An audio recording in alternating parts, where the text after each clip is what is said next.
Yeah. Here. Get that hold of the bottom so it kind of fall off. You can slide it, yeah. Are you able to make that like full screen? Well, like, okay, that should be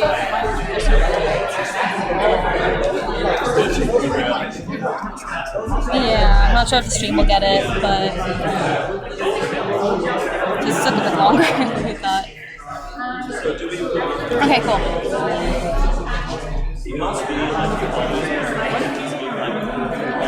Should the My Dating face person tops, or is it like This one is like set to where like where's the face? it's only the front. Yeah. So I guess we can add it around now. Yeah, that's cool.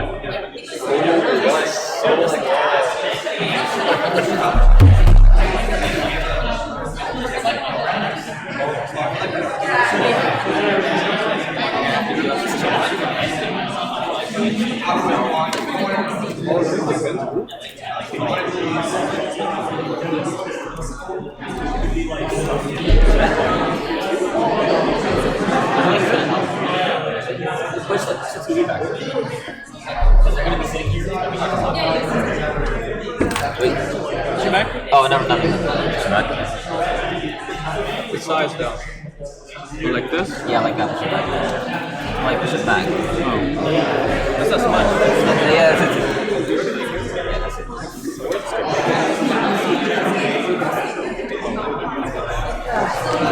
You want to move the slide or you want me to move the slide? What? Do you want to move the slide or you want me to move the slide?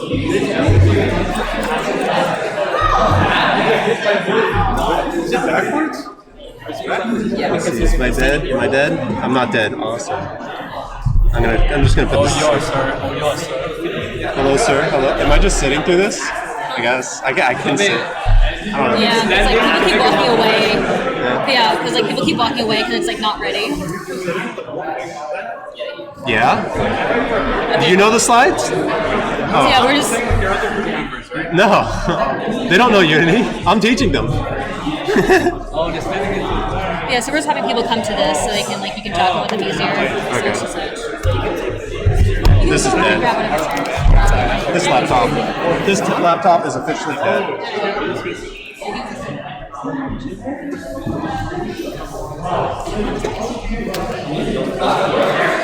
Maybe it should be the same.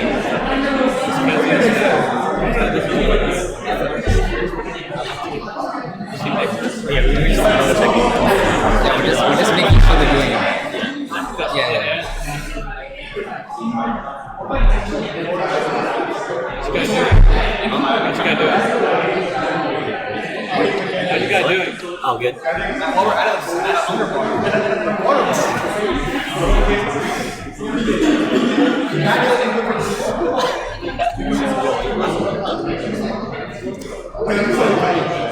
Hey, you're ruining the funny. You're ruining the funny.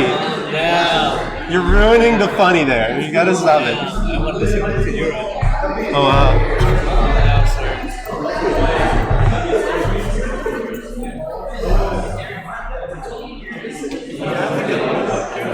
That's what I'm trying to do. Too many cameras.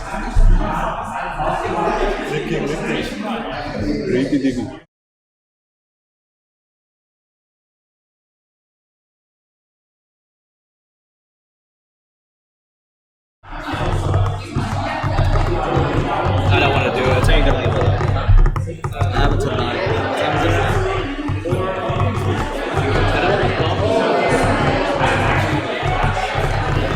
You want your pants? No. I'm everything else with I'm good. I don't need that. I just need to see everyone else doing it. And you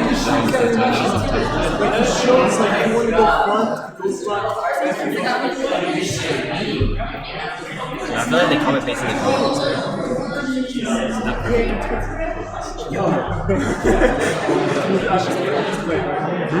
I don't know. Are we starting? Oh. Okay, why not? Right? Can I do that, or you just? You want to do it? I kinda. I have. All right, that's good enough. I just need to hit this, right? Yeah, there we go. All right. All right. So this is basically the basic overview of Unity. This is not like coding or anything. This is literally just you've downloaded it. You're downloading it right now, and then you're seeing the main screen. So here's the download. Oh shoot. How did Godot, a free open source video game that doesn't tax you off the downloads, get in here? My bad. So anyways, this is the Unity download. So you can go to this site usually, and then you just hit for Windows, and it's also basic. It just switches based off of the platform you're on. Some of the main things you'll see is that it doesn't download Unity itself. That's the new Unity download tags. That's the main thing for that. So basically, after downloading Unity, you don't actually have Unity. You have the Unity Hub, which is basically where it's a main terminal for where you can control your installs and projects. So basically, you're not going to have any installs in the beginning. You're going to have to actually install a new install, which is what is the Unity editor. And off of that, when you hit install editor, it will give you a pop-up for the different versions you'll want. The LTS stands for long-term service, so it just means that those editors are going to be being worked on and constantly serviced for a long time. And then they have newer versions, which are unstable on the bottom. After hitting the one you want, you'll get up this pop-up. It will give you one of the customary coding services that coding software it uses, which is usually Visual Studios, but there is a way to make it so you can use your own. The only problem is that it has to use C# only. And then when you're in this table, there's modules that you can add, which is basically what you use to set it off into different downloads. So if you want to make an HTML thing, you need to download WebGL, which is what you're probably going to be doing for the game if you're using it for this game design. Because we do use WebGL, which is basically just HTML for Unity. Afterwards, this is showing you how you can change if you have your own coding software that you want to use. All you have to do is going to edit preferences, external tools, external script editor. You hit the drop down, you can search for your coding software that you want to use. But it does need to use C# because it is Unity. Okay, back to this. Now you can finally make your project. So you just do that by hitting New Project, and you'll find that you have this pop-up, which will give you 2D, 3D, 2D URP, and then all the other softwares that it can do for mobile and VR, AR type of deals. So the main things you'll want to use, because those are the ones that are already downloaded onto the site, is 2D and 3D. And then there's also URP and HDRP. And basically, URP is Universal Render Pipeline. That's what gives you the basics in lighting and effects. You can do lighting without either of these, but it's not going to be as good, I guess. And then HDRP is more realistic style things. So if you want to really get into realism, you want to use HDRP. It doesn't have as much it doesn't prioritize optimization, it prioritizes beauty. So that's the one thing you want to determine on that. For the main thing for OpenGL, I'm messing it up already. I think it's OpenGL. You don't want to use HDRP because OpenGL has a limit for how much memory it can use inside of a software or inside of the browser you're using. So the main thing you want to do for OpenGL is most likely URP. Going into the scene, this is going to take a while to get here, but after you've created the project and the name and what you want to name it, this is what you're going to see for the beginning. So I'm going to do a breakdown process of each part, which is the scene, game, hierarchy, inspector, project, console, and toolbar. It's a lot to go through, that's why we're here. So the main thing I'm going to use is the screen. This is going to be in the center of on the center of the tool editor. It's going to control movements around the screen, and this is where you're going to set up the entire game, basically. You have gizmos. I'm going to just go off of this. You have gizmos. This is the camera that you want to use, but it doesn't matter in the scene view. Invisibility, layers, audio, lighting, 2D, and then you also have grid snapping, grid display, and then the pivot system. So the main thing you want to use, so the main thing for gizmos, that's what shows you these items right here are basically gizmos. The the sun and the camera. Those are the gizmos that show you where is everything on the map. They don't actually show up in the game unless you have it show up in the game, but it still doesn't show up in the actual game that you're when you download it. The invisibility is what you toggle to like actually hide invisible objects in your screen. So if you want to see what's invisible, you just hit that, and then it'll make them visible again. The layers and effects tabs is what controls extra processes like post-processing and other effects like that. The audio controls audio, lighting controls lighting, and then grid snapping is in fact the magnet item right here. That's what you can use to, like if you want to use grid snapping for your objects and stuff like that, that's what you turn on for that. And then the Y displays the grid. That's like with this, I don't know if you can see it, but there's like a tiny grid that you can see. The Y is showing off the Y grid. And then going on, we have game. So for the game manager, this is what your camera sees. This is what the player is going to see when they load into the game.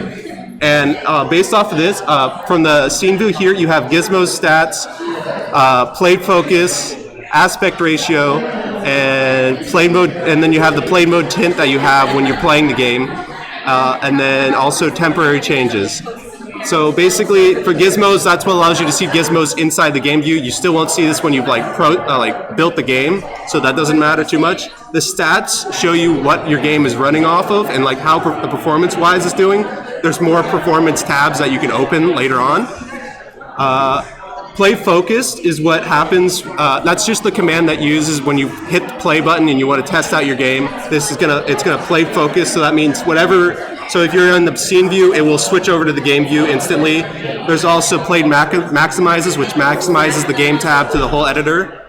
And then there's also played unfocused, which means it just plays the game without doing anything. Aspect ratios is what you can control to see what your game will look like at certain aspect ratios, like 16 by 19, 4 by 3, 400 by 400. It depends on what you want to set it up to be.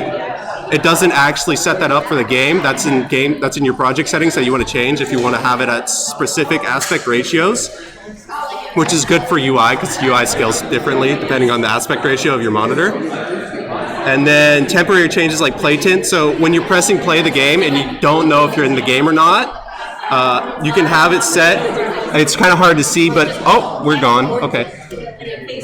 It's hard to see, but if you go into your preferences in your setting, you can go into colors, and then it's in play mode tint where you can change basically the color of your play mode. And the play mode is temporary changes, so you can still make changes to the game in play mode, but they will not revert back after you're done playing the game. So that means anything you changed while in play mode will just go back, unless you have like them saved or somehow, and then you can reapply them later. And that's why the play tint comes in handy. So if you have like a certain color, the play tint is for online, so you know that you're editing in online mode and it's only referenced, so that you don't accidentally just revert all the changes you just did by accident thinking you weren't in play mode. It's a harrowing story when you it's really terrible to have what happened to you. Moving on, we have hierarchies. This is exactly where you're going to add game objects, and basically all the objects in your scene will be displayed here. Everything being displayed here is a game object.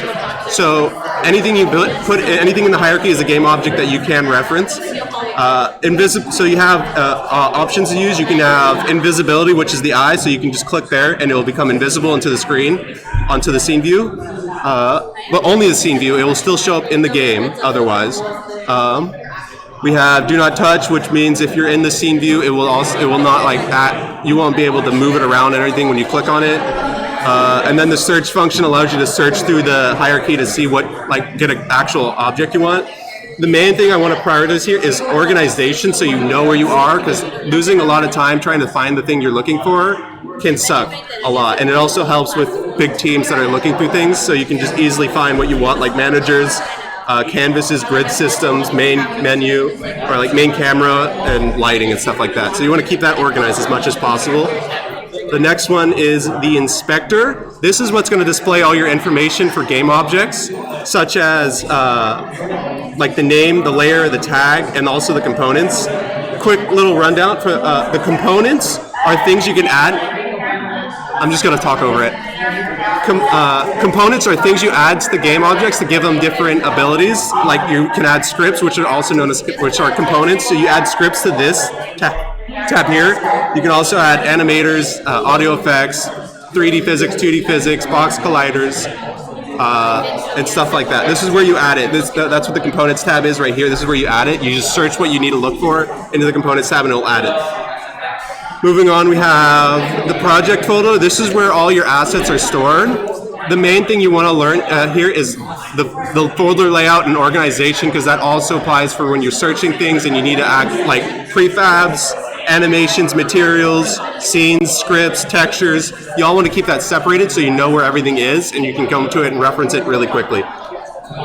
Moving on, we have the create tab, which is when you right click onto the project folder, you get this little thing here. You can do a create, import packages and stuff like that, but that's for later on. So the create tab is where you can add items that aren't game objects into your assets folder that be used later. It's kind of huge. This is the create tab that you get when you're hovering over it. This is where you basically create all the game objects and stuff like that. The main ones you want to know is the C# script, new scene, and then new material are the main ones you'll probably be using, especially in 3D worlds. Moving on, we have the console. This is what displays messages from your scripts and also Unity based off of messages that you set, warnings that you can also set, and errors that happen. The main thing for errors is it will stop the game unless you hit the turn off error pause. But basically, if you're getting an error, you should probably stop anyways to fix it. And then if you want to filter out things like you're getting spammed by messages by update loops that are going on constantly, you can hide the messages and only see errors and warnings if you want to. And it also at the bottom here displays exactly where the error is happening and what error it is. And you can also double click onto the error itself and it will send you to the script, the exact script line where the error is occurring. And then moving on, we have the toolbar breakdown. This is the top right of your screen. This is what you can go to everywhere. Basically everything you can find here is file, edits, assets, game objects, components, window, services, and help. And reason why services and help are kind of over here because they're kind of useless when you're doing this unless you want to go to the API online, which is where you can go down the help tab is. Sorry. The main things I'm going to be going over is the file, edit, and then also window. Basically, for assets and game object, that's the same thing you can get when you're right-clicking onto hierarchy projects or stuff like that. And then the components is what you can add to your game object. That's what that's displaying, basically. So going on forward, we're going to break down file. This is basically where you can, if you want, you can create new scenes here, and you can save template scenes if you want. So saving a template scene, it's like if you're creating a new scene, you can reference that template, and it'll just create a copy of that, basically. And this is where you can save, or you can just hit Control S to save. The build settings is where you just go over how you build the game. It will show when you hit it. It will show you scenes. So if you're having multiple scenes into your project, you want to make sure it's added into the scenes build, or it will not get built into the game. So that's the main thing you want to work on there. And then you have to switch the build to the actual settings. I advise doing this in the very beginning when you're setting it up, because if you don't, it will have to go through every scriptable file and change it to the like WebGL or Windows or whatever you're switching it to. So if you have a lot of files and you're switching it, then it's going to take a lot of time to process those files over to the new system that you're exporting it to. If you want more settings for your game, you hit player settings. It'll bring you to a project settings tab marked as player. This is where you can put down the name of your game that will get displayed based off that. You also can put in icons if you have any sprites that you want to show. This is what happens at the very beginning of the game. It's going to load Unity and then your title name and then the game. And then you can also change settings based off of how it compresses the game and stuff like that. Moving on, we have edit. The edit button has all sorts of things. The main things you're probably going to be using is project settings and preferences. This is where you can change how your Unity file works and also how it displays in the game, where you can change stuff as like skyboxes along with some other details like what physics layers do apply to the physics system, and that's more of like later term use. You can also, the funny thing for project change, you can also change the time. This is for like fixed updates, so if you want to make it go slower in the game for like updating, you can change this in the timetable if you really want to. And then you have the preferences where you can change the script, your script port thing to. And then for Windows, we have panels. This is basically everything I've already presented. Everything is a panel, and everything can be deleted and remade if you want it to. And then the main thing here that you can grab from is Packet Manager, which which gives you this huge storage of different Unity items that are not installed in the default Unity. This is where you can grab things like a 2D engine for your Unity if you want to switch to 2D. You can grab stuff like Cinematic Machine, Cinematography, which is like a better camera version with more complex features. You can also download everything if you wanted to. You can switch to URP, HDRP if you want. I'd advise doing one or the other because it will destroy your game, or like change your game entirely if you switch to URP or HDRP. And then you can also download other stuff.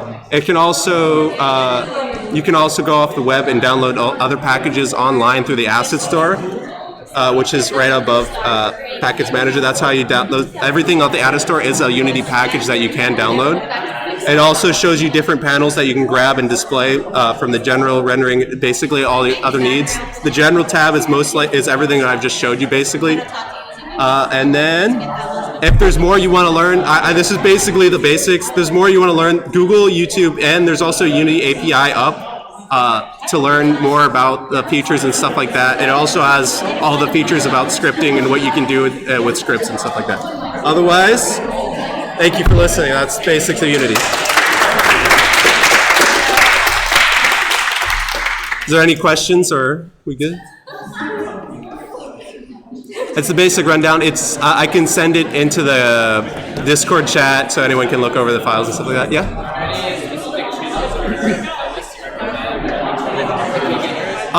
One of the main Unity channels that has stopped about 2 years ago is probably Brackeys. It's Brackeys. It's BRACKEY. It's like he goes over multiple different forms of Unity and also the scripting that you can do within it. Yeah.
Good job on the work and such. Just a little sneak peek. Next week, we're going to go over Trellos for those who aren't sure what they are, how to use them, and a quick demo of how to use it. And you can start using the Trello to assign people tasks. Yay! Get the thing started. One last thing is we're going to be having an open call for anyone interested in being a mentor. So the way that works, if you have experience coding, with art, producing, or with sound directing, etc., you can come up to us and sign up, and basically you'll be kind of a person people go to ask questions and just to get help from, just like in a community, helping each other out sort of thing. So if you're interested in being that, you'll get a special role. People can at you, mentor, whatever. You can come up to us. We'll just like add your name to whatever thing it is. Like I'll be the producing mentor or one of them if more people want to join, if you have any questions about that. Anyways, that's it. You're free to go. Thank you. If you guys want to sign up to be a mentor, you can come up to me and I'll sign you up. So, anyone can come up to me.